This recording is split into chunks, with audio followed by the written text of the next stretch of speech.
Good evening, and welcome to this week's edition of Gaelic Weekly Live. Over the next hour, we'll be taking a look at the opening round of the Connacht Senior Championship, where Sligo visited New York and the Bronx and ran them close. We'll also be interviewing former Armagh and current Crossmaglen footballer Aaron Kernan, and speaking to him about his time with Armagh, Crossmaglen, and of course his role within the newly formed Club Players Association. As always, we want your views at home because your opinion matters, so feel free to contact Jib on Facebook or via social media on Twitter. As always, I'm joined by Marty, Barry and Jib. Lads, you're all well? All right. Good stuff, good weekend. Great weekend. Yeah. The Reds suffered the first loss. We did, but sure, you can't win them all. Must have been falling about the town at the weekend, were you, Rory? What happened to their jeans and you? I was climbing over a bit of barbed wire. Oh, yeah, it's look well though. So and I lost the socks as well. And so first shave of the night, anyway. Yeah. Okay, Jib, social media question for the folk at home. Yeah, today's question is, do you think the club and county scene should be played at different times over the year? So, you say it's a bit like the Premiership, really? Yeah, I don't know if it'll work that way. Like, I think you're going to be fit to condense the season some way, shape or form, and suit both players, because I think it'd be unfair if you're letting the whole county boys play the next time of the season and then separate them in banks or something else, maybe. Like, yeah, possibly. But sure, that's not for us to say. We'll hear what the guys have to say, and then and of course we get the view of Aaron Kernan as well. See what the CPA may have to say about that as well.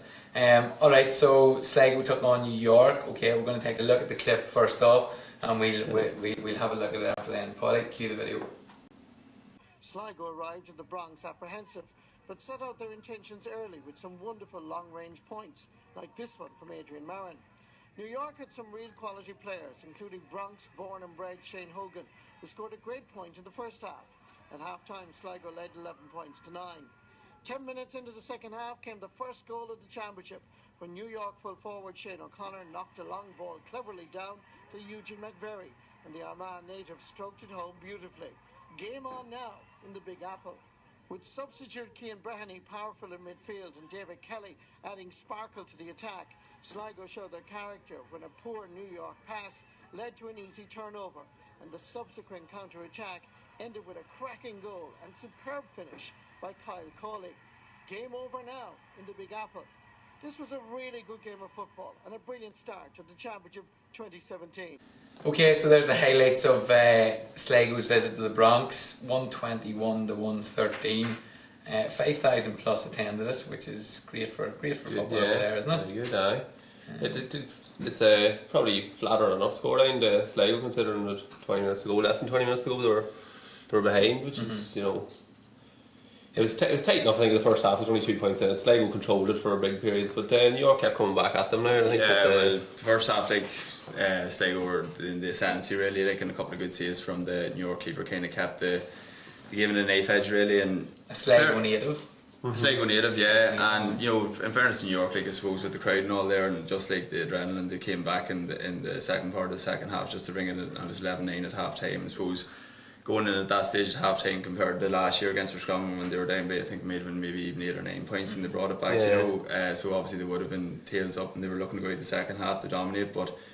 In fairness to Sligo, they got the first 2 points of the second half just to kind of calm themselves a bit, but New York finally took the lead in the 52nd minute, through good goals they did, and but in fairness, it showed the experience Adrian Marin and boys like that there, and Mark Breheny. 18th season for Breheny. Yeah, he's a good player. He's played against him a few times. He's smart. Yeah, he's a very skillful footballer, great taking scores, good free taker. Serious longevity now, the 18th season. Yeah, and we Cian Cawley as well for Sligo done very well, got the goal as well, and just, you know, I suppose at the end of 121, it's a big score, so it was, and I suppose Sligo had something to show and something to prove, with a lot of experts and a lot of people in the country and over New York saying that New York was going to do the business and this was their time, they were going to do it. And O'Neill Crew came out after the game, and he was nearly angry with the way people were kind of saying that New York had it, giving Sligo no respect really. Disrespectful, I can see where people are coming from, because Roscommon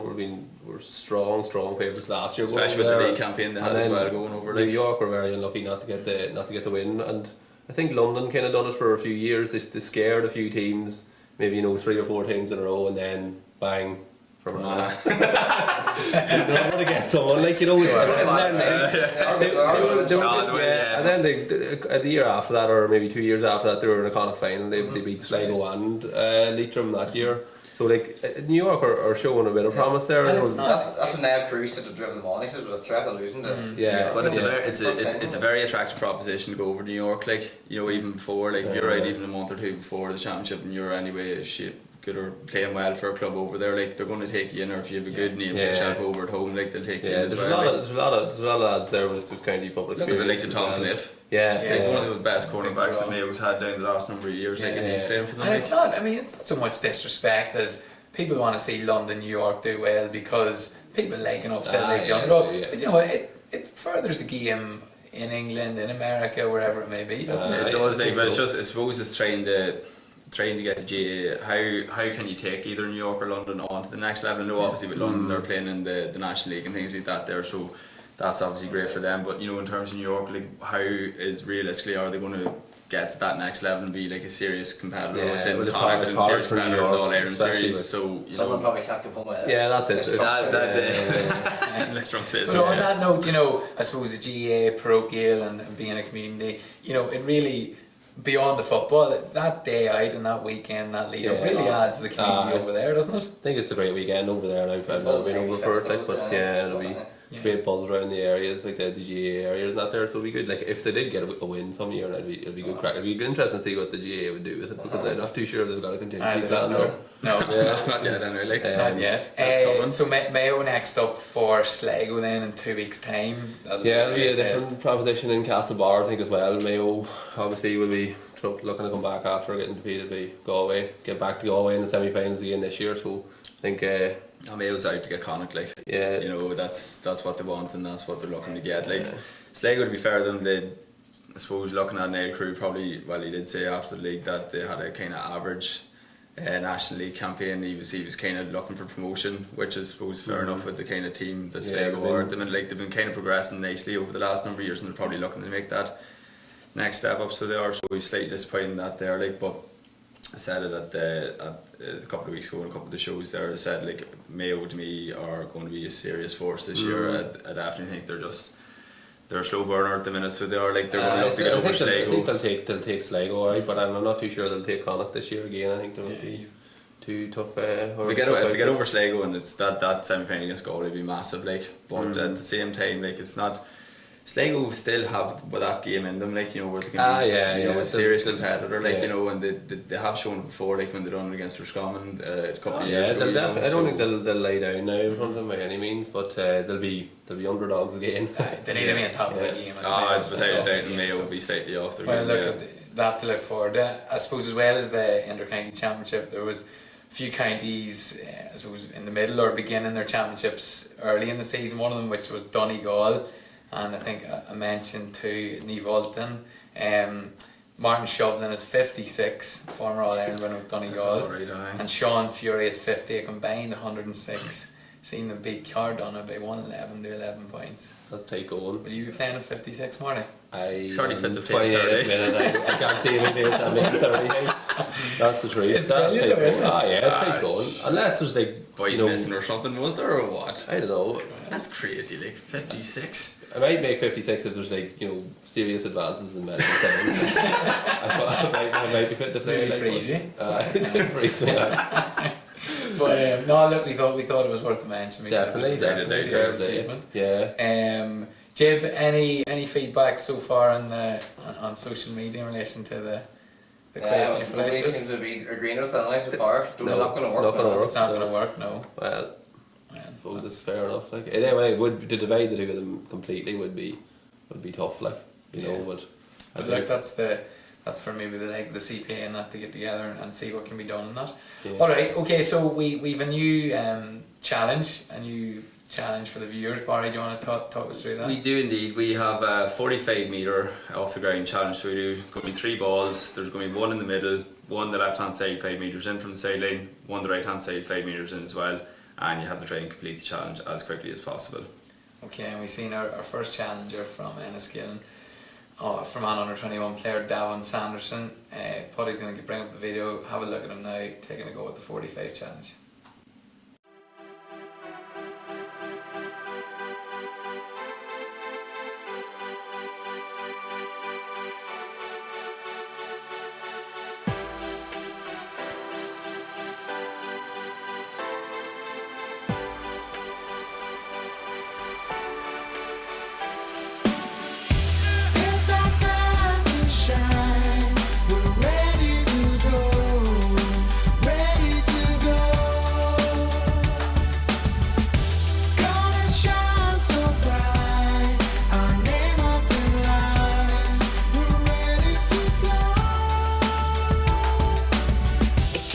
soul. Do with it what you want. Keep the flame strong. Your time to shine will come. Okay, so a fair attempt from Davin, 33.33333%. 1 out of 3. Not bad, he was unlucky with another actually. Wasn't too bad. So some of us will have a go at it. But look folks, make sure to send it in. Remember, it has to be in one clip.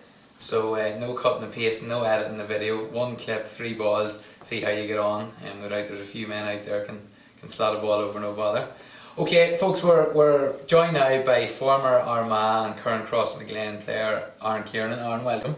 Thank you very much. Good to have you. Good to have you on board. We're going to talk through, I suppose, maybe Cross, your Armagh career, and then maybe move on to your role now, I suppose, as CPA member and official.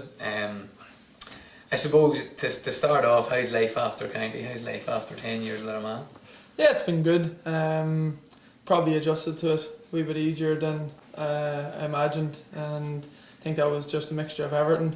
Sort of kept busy whenever the National League was on, work, family, and then still playing away with the club. So didn't probably get to as many games as I would have thought I was going to, and I think that maybe just helped me to adjust a wee bit more, because you weren't standing on the sidelines as envious because you weren't there at the time. But definitely this time of year you miss it, and the thought of Armagh going to play down in Newry in a couple of weeks' time is it's a game that you just love to be playing in.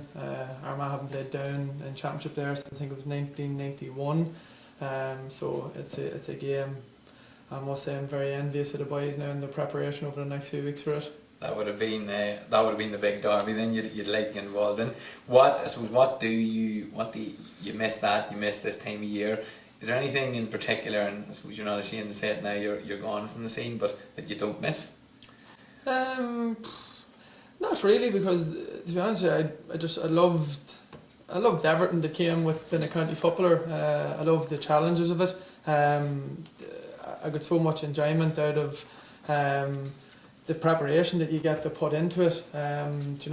County players, I know there's an awful lot said about what's expected of them and that, but you really get everything handed to you as a county footballer these days, in relation to your preparation, your dietary advice, your gym work. If you pick up an injury or knocked, you also have your doctor's physios there in relation to rehab. But most importantly, you're getting to play big games continuously. You have big crowds, and it's everything that my county career, I suppose, was everything that I probably dreamed that it would be. From I was no age, parents used to take us to games all over the country, and it's all we ever wanted to do, and to get that opportunity to do it, and to do it for 10 years and to be relatively successful during that time, it was brilliant. So I can't say there's anything that I don't miss from it. Probably as much expected of the Cross players would there be as the Armagh players? Do you think there be as much of Crossmaglen as there would be with you at Armagh? As in terms of what's expected, now, it is. Probably makes a difference, for not many clubs probably would have the same setup or the same kind of expectations as Crossmaglen, I suppose. Probably makes it a wee bit of a smaller jump down, well, that too brings its pressures with it as well. But you just get used to it, and I think again I was so fortunate at club. So I suppose the main men that we had within our group at the club, they were the people that you were sort of learning off and feeding off, and then you had McConvilles and Bellies, McEntees, Paul Herty involved in the county squad. So it made going from club to county quite easy for me, because you were sharing a car with them boys every night, and if anyone picked on you, you knew you also had someone to back you up fairly quickly, and then you don't be too long adjusting.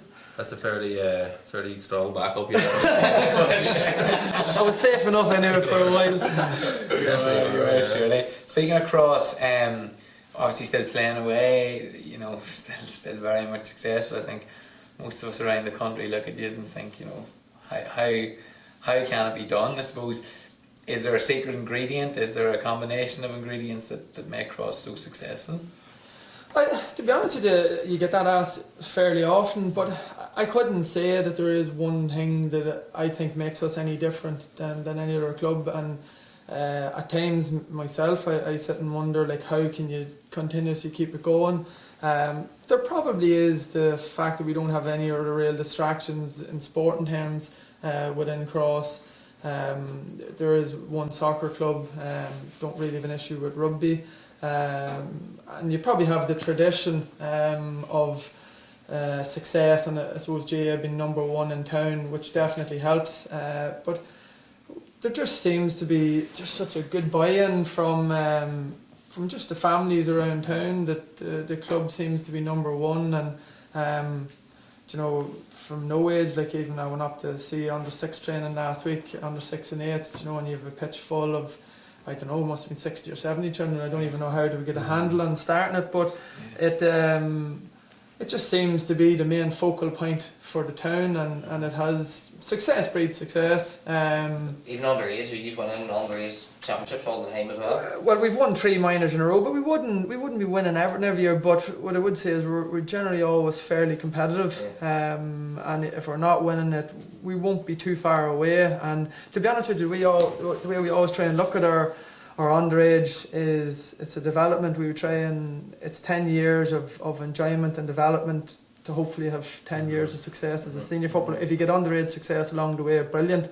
But it's not the be all and end all. It's all about progression to producing as many good senior footballers as what you can get, and boys who want to, I suppose, go on and continue to be a part of the club. And thankfully we seem to have been doing that. Might I add, you know, we're not the current county champions, so we're starting from scratch again this year. That must be a weird feeling. Well, it's the second time that it's happened to me that I've been there. But it's, to be honest with you, the way I look at it is the best teams also win the championships. And last year, Mahary and Cullyhanna were the league champions. Mahary won the championship. That was the county final pairing. And I don't really think we can have any complaints. We were probably unlucky against Cullyhanna on the night, but if you looked at it across the whole season, both Mahary and Cullyhanna played better football and were more consistent than we were, and rightfully they were the county finalists. But that's last year. We've started a new year. We have 2 games under our belt now in the league, and we have some fresh new faces in, and some of us older boys have maybe got a bit of a... Whenever you're saying that with the new face, Aaron, would you be taking, like, say from minor level, would you be taking, like, maybe 5, 6, 7 boys from minors whole time, or is it most of the minor team coming up to seniors? Do you see many boys drop off after minor level in Cross, or, you know, like other, like even Garrison and Skin, I'm sure there's boys after minors that drop off and they go to college. Does it be similar in Cross? Or? No, it is, yeah. Like I say, we won 3 minors in a row there, but prior to that there, 4 years ago I think we had 1 minor. 3 years ago we had 1 minor, and then we were fortunate we'd won the Ulster minor, which is 2 years ago now, and we got a good batch, maybe 7 or 8 boys through, and another 2 or 3 last year. But you don't get too often a bulk of players. Every 10 years nearly you might get 5 or 6, but other than that it's really just 1 or 2 fresh new faces that's coming through. They'll serve a bit of time within the squad, getting used to the step up to senior football and those fitness levels and the expectancy. But yeah, there's no guarantees with anything. Like, you know, say my underage team coming up, the best players that we had in our team and the people that everyone would have tipped has been the main men within our club, just for one reason or another, they never made it at all. Like I would talk about the whole way up the spine of my underage team, which was a successful team. Some of them were in Australia and some were in Dubai, some were in America. They just never come through for whatever reason, but thankfully the smaller boys that was around the outsides of that team we developed and come along. As Roy can vouch for, a good miner doesn't always make a good scene. Do you want to elaborate? Rory peaked in 2003. It's been all downhill since. Hasn't made sense. But actually that leads on to the next question about, I suppose, and we talked off air beforehand, success breeding success. I suppose from the late 90s on, you mentioned, you know, ourselves and Enniskillen and Balahi, you know, a couple of teams that maybe faded away and that maybe would have been strong forces in Ulster in the late 90s, early 90s. Did Cross take care of their youth, and you've been successful for a very long time, but in that whole period, did they take care of the youth? We did. Our first All Ireland in '97. I remember that the championship the year before, which was the '96 championship, we won the under 12s the day before it, and we hadn't won a senior championship in 10 years, so we didn't know what it like. I didn't know what it was like for a senior championship to come to Cross. But I'll never forget the first one, and just the buzz that there was around town, and the fact that it went the whole way to winning an All Ireland. It was like dreamland for us. Like, I can still remember walking into the old Hogan stand and sprinting up the steps to just get a look at the pitch, because people from our locality, the boys from our club, were going to be going out to play, and it just become infectious for me personally. I probably was very lucky in that my dad was the manager at that time as well, so you were going to training every night, you knew the boys really well, you're in the changing rooms, you just got a real feel for what was part of it. I seen the 2 or 3 years previous to it, whenever we'd lost in a couple of club quarterfinals, semi-finals, and I seen the hurt and disappointment, but I didn't know anything any different. Once we seen the success coming, definitely for me it was just complete motivation. That it's just the only thing I ever had in my head. Like, I just wanted to play for a senior team. I wanted to win Armagh Championships, Ulsters, All Ireland. I wanted to play in Croke Park even more, and I think them doing it just gave me the belief that it was possible. And did I think it was a certainty? Absolutely not. There's no certainties in this world, but for me then 10 years later exactly, to go on and win an All Ireland and have so many of those boys still playing, was very special for me. And I'd say it probably was the be up there now at one of the best I've ever had, as in just the emotion that I had after winning that first All Ireland with those boys. It definitely was everything that you would dream that it would be. And tell me, I suppose, a difficult question, and one that gets asked the players with a lot of success, one of those Club All Irelands, would you swap one for an All Ireland with Armagh, or? Jeez, can you answer that? That's a difficult one, because I just treasure my club one so much. I think the major disappointment probably would be the fact that I was fairly close to doing it in 2005, and it's manageable to do the two of them at the one time, and we didn't do it with Armagh. I don't know whether I could ever hand over one of my If you could hand it back and you knew you were taking that one in 2005 off Tyrone, would you do it? I probably would. If it's that easy to do, I probably would, yeah. That's a better way to put it. Yeah. I don't know what the buzz for winning the Sam Maguire is like, and will it haunt me or will it go with me for the rest of my days?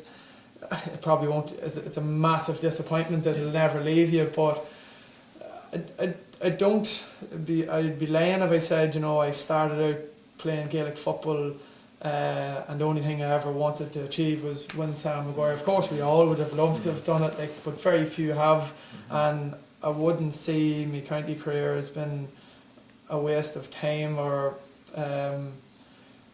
completely underachieved by the fact that I didn't win it. Of course I would have loved to have done it, but I didn't. But I have to say I was still very happy with the 10 years I had, because just the sheer enjoyment that I got out of it and the kick I got out of it, it just provides a buzz for your life that I'm not sure there's too many other things in life can give you. Very good. On that note then, I suppose, with Cross and with Armagh, who's the toughest opponent that you have faced? I'd have to say in club football, probably the toughest day I ever had, probably is no surprise, was Jeremy Conley. Right. I wouldn't make excuses for myself at all, but he was sort of only new. I knew at the time because I'd seen clips of him and I knew what he was about, but we were actually playing our last in-house game on the week of it, and Jamie Clark was only joining our squad at that stage, and he was keen as mustard. He was actually, he was nearly pushing to get minutes that weekend, and he'd literally only joined us because he was only out of minor. And just a couple of minutes to go on the last in-house game, Jamie come running and poleaxed me with a dead leg. So I was struggling just for the few days before the game, but I was struggling sort of really in the warm-up. So just as Dr. Giuseppe can do, so he says, I'll give you a painkiller injection, but it can go either way here. It's going to numb your leg completely, or it's just going to kill the pain. So for the first 10 minutes, every time I went to turn, my leg kept buckling from underneath me. So Conley had 3 points scored from play in the first 10 minutes, and it was a complete embarrassment. But eventually, once my leg thawed out a bit, I started to come to grips with him a small bit. But to be honest with you, he was just that good. I just remember he got the ball a few times, and he looked like he was completely off balance, and there's no way he's even going to shoot here. And he just shot and I went over the bar, and I remember thinking, that's looked like that couldn't be happening, and then we're now 12 years or whatever it is, 10 years later, and it turns out that's just how good he is, and that's the way he looks like. He just looks like he was just casually just shooting like. He's dummy boys for absolutely. That's it, Marty. Retell that stuff. You can explain a wee bit more detail. The training the week before we played Dublin, and I ran in the way, and my leg was. And I wasn't fit for him. But he was like,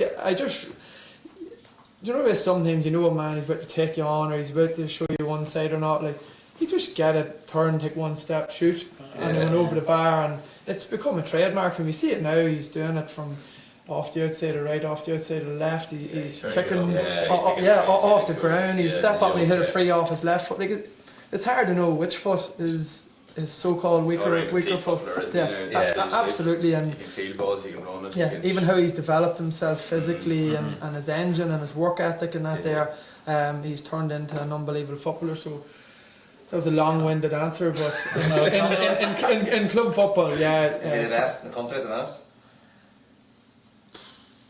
Jim Donnelly, I don't know where. He definitely would be right up there. I would have to say, probably from my own perspective, I just think that Lee Keegan. Thought you were going for a halfback there. Yeah, but I just think he just makes everything look so easy. His point scoring, his man marking ability, knowing where danger is. To have the ability to go up the field and kick points off either foot as casual as he does, yet be as comfortable to stand in corner back and mark the danger man. Is like took me about him last year was his man marking ability. I know he his willingness to do it as well. Yeah, he was actually put in the cornerback in training games just to get him used to doing those roles. Like, he said he really appreciated the sort of troubles a cornerback has, because if you make a single mistake, that could be you. But then he done great jobs with Dermot Connolly whenever he had to do it as well. It just shows you how good he is. He obviously just buys into the team ethos, and he's willing to sacrifice his own games or his own game, but he still went up the field and the goal. He cracked in the All-Ireland finals. He knows he's marking potentially the most dangerous forward in the game, the other end of the field. But the fact that he'll back himself to go, and knowing that he gets on the end of it, that he'll make something happen. For me, he's definitely. I think he's taken the attacking halfback role just to a new level. It's interesting because I suppose that Keegan often picks up Connolly too. It's interesting to see your view on that. Jib, any more questions for Aaron? Do you think he'll follow in your father's footsteps and take up management? I probably will. I enjoy coaching. I do a wee bit within the club whenever I'm asked to do it, but no, without doubt, I would see myself getting involved. Particularly, I'd like to start with underage within our own club and just try and find my feet. I took on minors a couple of years ago just for one season, but it just was even more time consuming than what I thought it was. I was still trying to play a county and play a club as well. But yeah, without doubt, it's something I think I'd like to get involved in, whether it was coaching or managing. But I think we'd start at the bottom and see if we can work my way up. I had a viewer chatting during the week that you wanted to ask you this with regard to accuracy. Who was more accurate, your clubmate Mr. McConville or Stephen McDonnell? Jesus, that's a good one. I could have picked two easier you ones. You could have picked Francie maybe. Testing the ball. I'd say if we're going for goals, Stevie. If we're going to go for points, McConville. For me, I would say Oisín was the best footballer I've ever played with. But I know from asking him myself that Oisín thinks that Stevie's the best footballer that he's ever played with. So It's fairly tight. there's no greater accolade that Stevie could get than Oisín saying that there about him. But yeah, they were. They really were. Like I actually some guy did on Twitter a couple of weeks back. He did Stevie's highlights, his scores, and you know, I actually sat laughing towards the end of it because while Stevie was finishing up with Armagh, the stick he was getting within Armagh, Right. and people questioning him and saying he shouldn't have been on the team and whatever, and I was sitting looking, and time passes by for everybody, there's no doubt about that there, but he was absolutely unmarkable whenever he was on his day, and there wasn't too often that wasn't the case. High, low, I always, his 2 points he kicked in the All-Ireland semi-final against Dublin in 2002 just always stand out for me because he was sprinting away from goals. They won the first half, and the defender touched tight to him, and he just gets the ball, takes one step off the left, straight over the bar. I just remember sitting here and went straight as a day. Second half, come running out, the exact same situation into the Canal goals, just turned on to his right foot, did the same thing. His point to casually kick off his left to win us the All-Ireland. You know, it's the sort of thing you do if you're kicking around after training or something like that there. But that's just the confidence that he had in himself. And McConville, like, I just don't know how many big games he saved us for Armagh and for Cross. The All-Ireland, I suppose, club final in 2007, whenever he took 13 steps instead of 3 or 4, but he got away with it. But to have the courage to take on a shot like that from outside the 45, he was unbelievable. And I suppose what made it even better was the longevity he had in his career too, in that, like, he literally never stopped playing football, but he played in every game, whether we were opening a pitch in the back end of nowhere, he would have played for the club. Like, I seen him playing in games at times where the physio was telling him he wasn't fit, then he couldn't even touch his knees, like, you know, because his back was that sore, yet he just wanted to play. And he was amazing. Like, there was nothing, unless he literally couldn't stand, he would go onto the field and he'd give you everything. And I think that's something that I just really always admired from him, and it just, for me, it was infectious. Like, just to see the pure desire he had, even in training games. Like, you know, people would see him on TV and how narky he was. Like, he was the exact same in training. Like, you'd see him, he might be in a wrestling match stuck in the top corner of a muddy training pitch in November with one of the boys, but that was just him. Like, he wanted to win in training, he wanted to win in challenge games, and then he wanted to win in the biggest stage of all. So. That's interesting to find that out, because I suppose you don't really hear that about him. I suppose your honesty in relation to that you will go into management, and I think your honesty as well about the county players having, I know you're not saying everything handed to them, but you know, everything is there to take care of them. You know, I suppose that honesty is there to see, and it's good to hear. In relation to, I suppose, before we move on to your role at the CPA, and that, I suppose, your life maybe outside of playing the football, Sunderland and the switch to train with them and take part in the toughest, what did you take from that? You obviously enjoyed it, I assume? It was unbelievable. To be honest with you, like, it was a very nerve-wracking thing for me to do.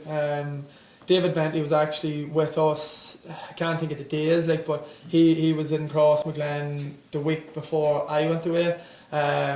So I sort of seen everything that was going on within the club. I just wasn't allowed to train with the club, and I wasn't allowed to obviously take part in the game. It was played on, say, the Wednesday night, and I was flying out to Sunderland the next day. But yeah, it was a very nerve-wracking thing for me, just in that I knew that they really probably wouldn't have a clue about Gaelic football, and better still, they wouldn't have cared. So the first day then, whenever we went over, like there's a lot went into it. You literally walk around with a camera crew, whichever. You had someone was doing sound, someone was doing light. You had EIB sponsors there. You had the producers and directors and that sort of stuff. So everything was sort of a retake, and it was sort of walked through over and over again. But the very first day we walked in, their training facilities like were amazing. Just huge complex and big drive up through security and everything. You see all the big cars, and then I went in and met with their media manager and basically gave me my whole itinerary for what was going to be happening for the week, and then they took me straight into the canteen area, and on the 21s who I was training with and the first team were all there, and as soon as I walked through, like I just felt like a wee boy, like I was like... Even like so Share and them boys recognise you and them. So that's what I was going to say. So like I was sort of embarrassed, and I was sort of standing like, what are these boys thinking, like, oh, this fella's on TV here, like, so we're all on TV. And straight away John O'Shea just come walking straight over and he shook my hand, says, welcome Aaron, delighted to have you here and everything, and took me down, sat me down at the table and talked everything about GA. He was a big Waterford hurling fan, but knew bits and pieces about the club, knew many All-Irelands I'd won at club, and my own sort of career, and just straight away I just sort of felt at ease then from that there, and I sort of nearly didn't pass any remarks of what was going on around me, with everybody chatting. And then one of the guys just come over and said to me, you're going to be training, this is the squad that you're going to be training with. And he picked aside one young fella and he says, this fella, he'll look after you all week. He's real humble, down to earth, and he'll make sure that you're not out of place at any stage. Again, I didn't know anyone who was in their squad, and it was a fella called Duncan Watmore. And he was playing in the squad that I was on, and he came straight over, talked away and everything, and they took me downstairs down in the complex, and the first team was in one change room and then our team was in others, and they had my locker set out, and like it was unbelievable to see it. Like you had all your gear wrapped up in your towel, and had a brand new pair of boots and a new pair of runners, and going out I went away to do fitness training and go into the gym and do whatever with them. But as soon as you come back then at dinner, you have to get changed, showered, but they'll have a new kit for you there for your afternoon training, because you're not allowed to go upstairs with like your old with your gear from the morning. So you could wash, shower, change in your gear, go back up, then you have lunch, come back down, and then it was out onto the field to train for the afternoon. And then once you finished again, roll up your stuff, threw it in the wash basket, and it was there for you the next day. But funny enough, Duncan Watmore, then whenever I get sitting talking to him, of the whole academy players that they had, so there was a squad of whatever it was, about maybe 15 within that group, and then the under 18s, he was the only one who hadn't come through their academy. He'd just signed the year previous, and he had been playing non-league football for a club in Manchester, and he was the only one of them who was still studying. All the rest of them, as you were sitting around for dinner, they all felt that they had to commit fully to soccer, because they were afraid of wasting a good opportunity.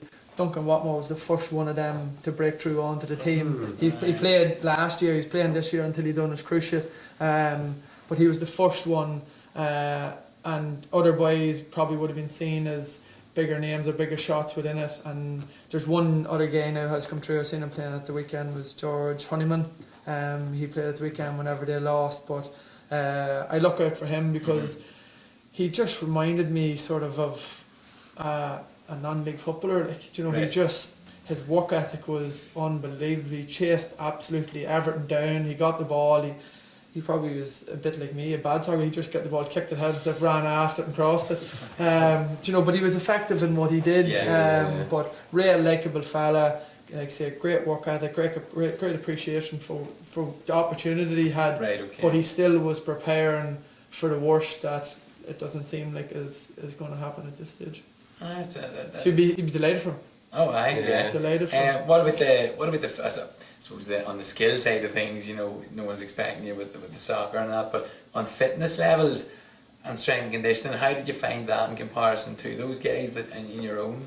The fitness one, I've said this before, I was really disappointed with my own scores in it, because I went over and I just quit county, so we were only back to the club about a month. So I was nowhere near what I would have expected of myself, and I was very disappointed. I did a yo-yo test, and all county players do it. County players standard are getting over level 20.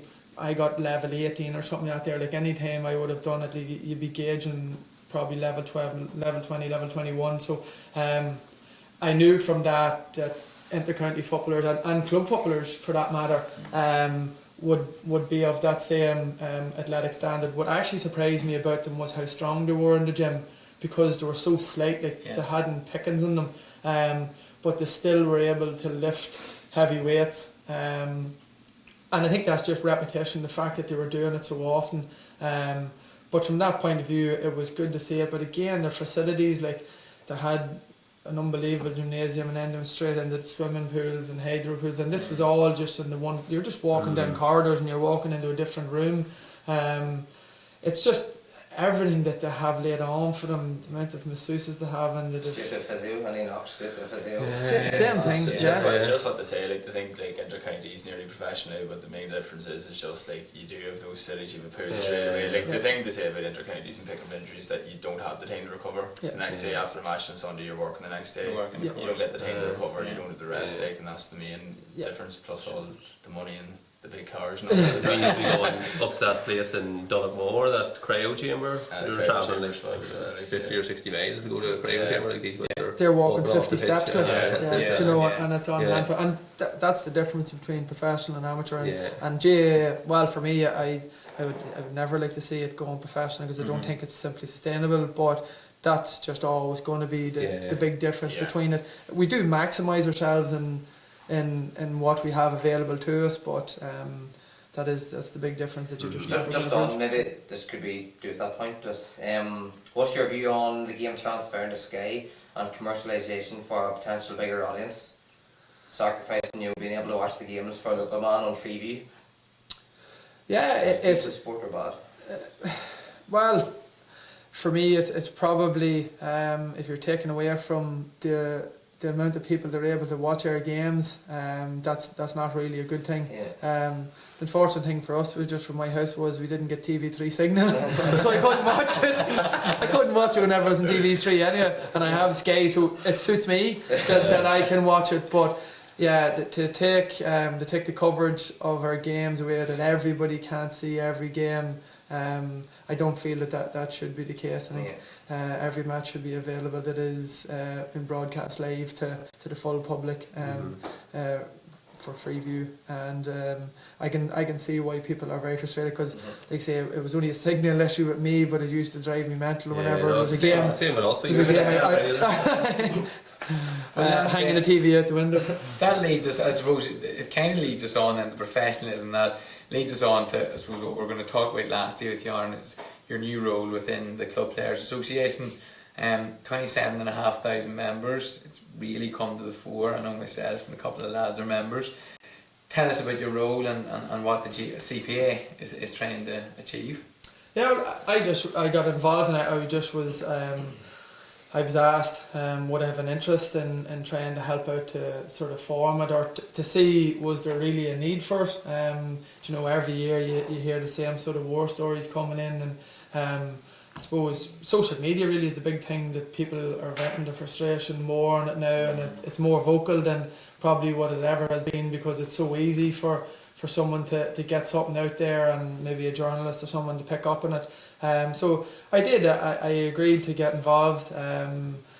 Really, it sort of come about the first meeting in Croke Park, took people from literally all over the country, and we sort of started to go about organising ourselves in a professional manner, to make sure that we covered all angles, and to make sure that we sort of portrayed ourselves in a good light at all times, and that we really had no other agenda other than trying to really help.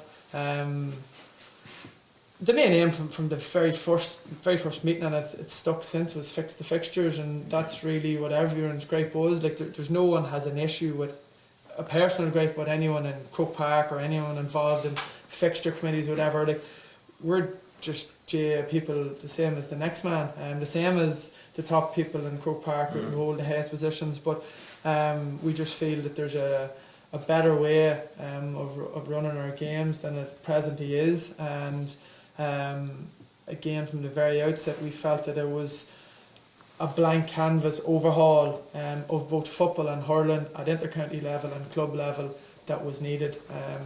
Like Croke Park, they had their own proposals for Super 8s and bringing the All-Ireland football final forward and getting rid of replays and all hugely positive stuff and freeing up weekends. But we still feel that it needs to be an overhaul of everything. And how do you propose? What is your vision? What's the blueprint for that? Well, for me, like, and this was long before I got involved in the CPA, I always felt that the GAA should have been brought into a calendar year. Yeah.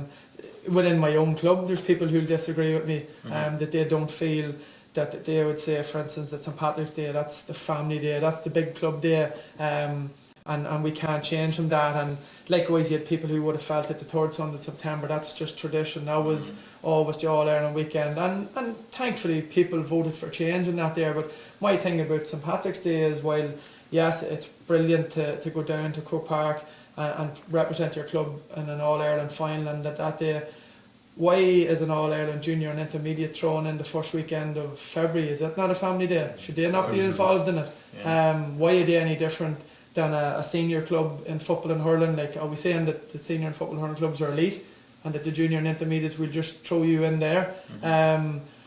My vision always was that I felt the last weekend November, first weekend December, that should have been your festival of football, where you had your 3 All-Ireland hurling and football finals over 2 days. You have 3 hurling on a Saturday, you have 3 footballs on a Sunday, and that really finishes out your GAA calendar in a huge style. The thing about everyone feels that if you move the All-Ireland club or the All-Ireland final out of September, we're given more scope to other sports. If you look at every single week that you open up the Irish News or the Irish Star or whatever it is on a Monday in September, October, November, it's club football, club hurling. So we're not losing out to other sports here. No, definitely not. If you give it a calendar year and it's set in stone, I actually think the GAA will just snowball completely, in a positive way, because players know whenever they're playing, supporters know whenever they're playing, everybody knows what they're aiming and picking towards. Where at the minute, you can say like, who's, like the last weekend in November, the weather's bad, who's going to go to them games? I played a Nuts Club final 2 years ago. I swore to God I was going to die with the cold. It was after I went into the change rooms after that game. Like, it was the coldest conditions I ever played in. I'd say it was probably one of the best games of football I've ever played in. The quality that was at it, the crowd that was at it, the entertainment that everybody had, it was unbelievable. And no, that was the Scottsdale game 2 years ago. The Cuckoo game 2 weeks before, played in horrendous conditions, but a great game of football, huge physicality, played in it, massive crowd at it. Do you know? We played that day as well in Skillna. I've never played in a worse pitch in my life. But the crowds go to it, you know. Crowds will turn up. That's you know. the only downside I have is, like, you know, you said the facilities that you go to. So there's some pitches obviously can stand that sort of weather, so it is, you know. But then, like a pitch like that, there, like we all know Bruce Park, or some pitches can be like, you know, that time of the year you can get no real quality at all. But then it's so squashed when it gets that in the current setup. You know, it's so squashed that it had to be played. It simply had to be, because, you know, there was no time, because everything's so squashed and everything's so run off. And in particular counties like the Dublin Championship, there is going to be run off now. You know, in like 2 weeks maybe, if they get to the All-Ireland final again. You know. And I think that's, and I think your point there is, and probably what Aaron is drawn on, if you move their calendar year, it's squashed at the minute, so games have to be played. If you look at local amateur soccer, you know, it's in a 9-10 month window, but they still manage to get finished, and they're playing through the winter, through the end of summer, through the spring. So, you know. Again, another one is like, we're going to lose players to the sport. When's club soccer played? When's club rugby played? It's played all winter. So what are they going to do? Not play GAA because they're going to go and play soccer or play rugby? Like, that one for me doesn't wash again either.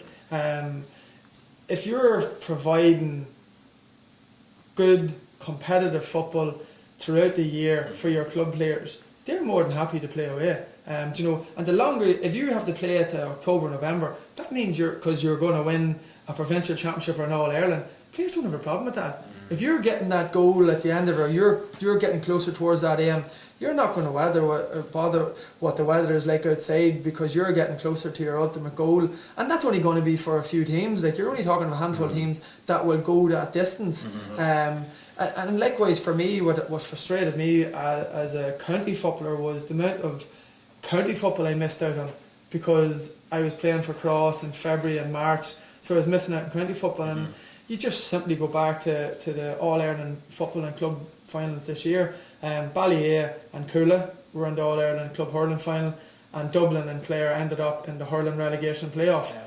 Derry were relegated from the Division 2 in the National League, and they were without the slot Neil boys for almost until the very last league game. You know, players shouldn't, county managers shouldn't have to go without players at that time, but players don't want to be going without it either. Like, they want to play for their clubs, and they want to play for their county. They don't want to have to sacrifice both. And I think if we look at this with a broad picture, I think it'll be hugely successful and positive for the GAA. Of course, everyone's going to have to give a bit, but I think ultimately it'll be to the reward of the GAA, because I think if we give club football an even bigger pedestal to peak towards within the 1 year, that there's no momentum lost, I think it'll just be unbelievable. It'll peak for viewers and things like that as well. You know, 'cause if it's on week after week after week, you know, you're going to be tuned into it, rather than, you know, there's a match on before Christmas, then there's another one on sometime in January. But what does everyone say, like, towards the end of the year? Oh,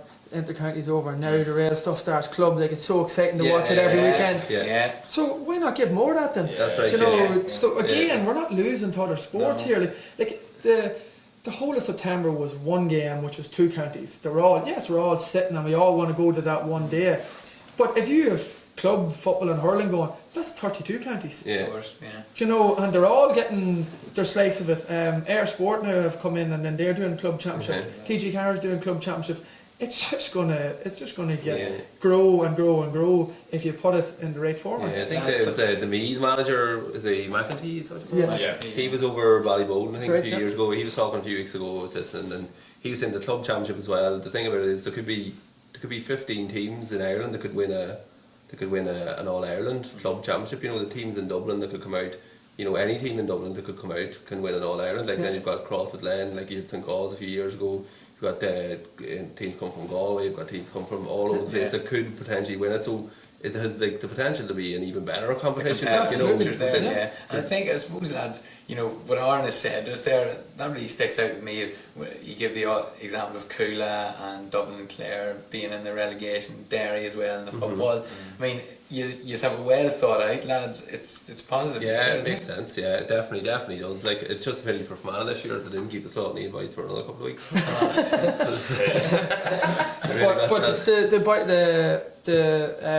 A few of the main men and the CPI executive, they met with Croke Park last week. They showed their full plans of how they felt there could be a restructure in it, and I know that the CPA they'll be meeting again soon with a view to getting those suppose ideas and proposals out on a national basis, so that everyone will get to have a look at them.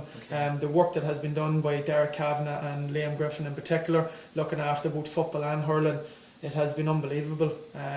The amount of people and the scope that they've given to it has been absolutely top class, and nothing but professional, and might I say again, with nothing but the best interests of the GAA, and trying to better our organisation. Like I said, there's no agendas from anyone here. Like, nobody wants to be running around getting involved in the likes of this or extra committees. You know, but we just felt that it was possibly something that it needed an extra kick or an extra voice to try and see if we could push it on. And like I say, I have sat in meetings myself with Pádraig Duffy and that there too. So everyone is getting their voice and their opinions across. Like everything in the GAA, it definitely takes time. But hopefully, in the not too distant future, we'll see maybe a revised calendar. And like I say, it's the one goal is to try and improve player welfare. competitive games, but ultimately have a better organisation. Brilliant. Well, look, it sounds positive. So thanks for giving us the rundown on it. Jib, anything on social media list or social media question? What's the feedback been? And Yeah, Chelsea Patrick, he says, if the seasons are split, should club players get to play in the summer? You know, there's going to be an argument there That's the then. thing, I think That's it. The full split doesn't sound like it's going to work anyway. I don't think that's No, usually I just the- condensed calendar. Not everybody's going to be happy. It's going to be very no, strong. but I suppose the calendar year and the format that other sports take definitely I sounds. think just the main thing is just like taking it out of the players' hands. You know, it has to be coming up from the top to say, like, you know, we were chatting even before the show, like, you know, in terms of starting games and stuff like that. I know myself, and Aaron, Marty, you know yourselves as well. Being an intercounty player, you be in that your manager could say to you, right, boys, I don't want you playing this weekend. There could be a club game. You don't want to make that decision because you don't play for your club, especially for your club. The boys might say whatever they want about you, like, but you want to be playing for your club. Whenever there's a game there to be played, you want to be playing. So the decision has to be taken away from the players. I see this whole handling of fixtures. Like every county board is responsible for their own fixtures. Does that mean you're going to have to go around and meet every county board in the country? No, because the CPA's hopes for it would be that it just comes from the top, that there's just an overview of this is your fixtures for the year, and that you're answerable to someone. It's definitely not going to be the CPA you're answerable to, because that's not our remit and that's not what we want at all. No one wants to get above the station in that regard, but we just feel that there has to be a master fixture plan that covers football and hurling across the board, that it's all building towards certain stages of each competition, and if it is set in, it's again what you're saying, like, it's, say for instance, if Cairn if we had have got to an All-Ireland club semi-final, Cairn doesn't want to be without 4 or 5 cross boys for the maybe first, what if you have 8 National League games, the first 6, because he wants his players available to him as well. If you turn around and you have a calendar year for winning us the club in the last weekend in November, to win an All-Ireland, you play 2 games in the next 3.5 months.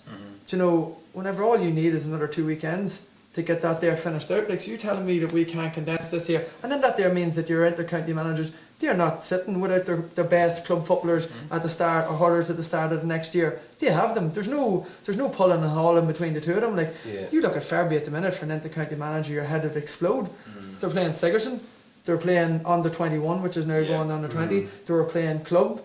And then you're trying to get them to play in the county, like, do you know? That's the thing you were saying as well. There, like, if you were missing 6 players, can you imagine if you were playing the whole McKenna Cup, first 6 league games or whatever it is, or even the whole league, and then comes the championship, and then 3 or 4 of them boys come in and take the players' places. You know, that causes a lot of unrest in the squad as well. You know, at times. And the camaraderie of the whole team, that's what I missed. Like I say, I was very fortunate. I won 7 Ulster clubs the time I played inter-county football, like, but you just miss out on a bond with them boys, because you're just coming in the end of March, start of April, and for me, I just don't think it's necessary. Like, I think we can tidy it all up in 1 year, and I think you should be able to, like, there's certain times where you just need to leave an inter-county player alone, and I fully get that. And I know I was an inter-county footballer, and I'm now step back again, but I don't want to see our inter-county players at certain times, because I know the pressure that they're under to try and pick for a championship, and there's serious pressure comes to that, because if they don't turn around and play well against Down in a couple of weeks' time,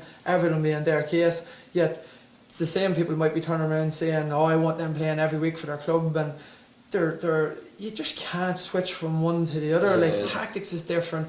You don't get the same rest and recovery. You can't do the both at certain times. You lose enjoyment of it. Exactly. You're expected to do, like, you play a club match on Sunday, and then you have to do a dogging session on a Tuesday. There's certain friendly things matches that maybe the day before, your top Yeah. matches, or friendly matches the day after your top matches. But, like, you can understand, like, as you were saying, you understand completely where county managers are coming from. Like, Pete McGrath and Fermanagh and McGeaney and Armagh, they have a really important job to do. Like, and they're judged judging solely results on that. Like, and that's it. Like, but it just doesn't make sense at the minute. Like, So I suppose I think we're talking about it all night. We're all in agreement that something needs to change. You set out the blueprint, or give us an idea of what's going to come.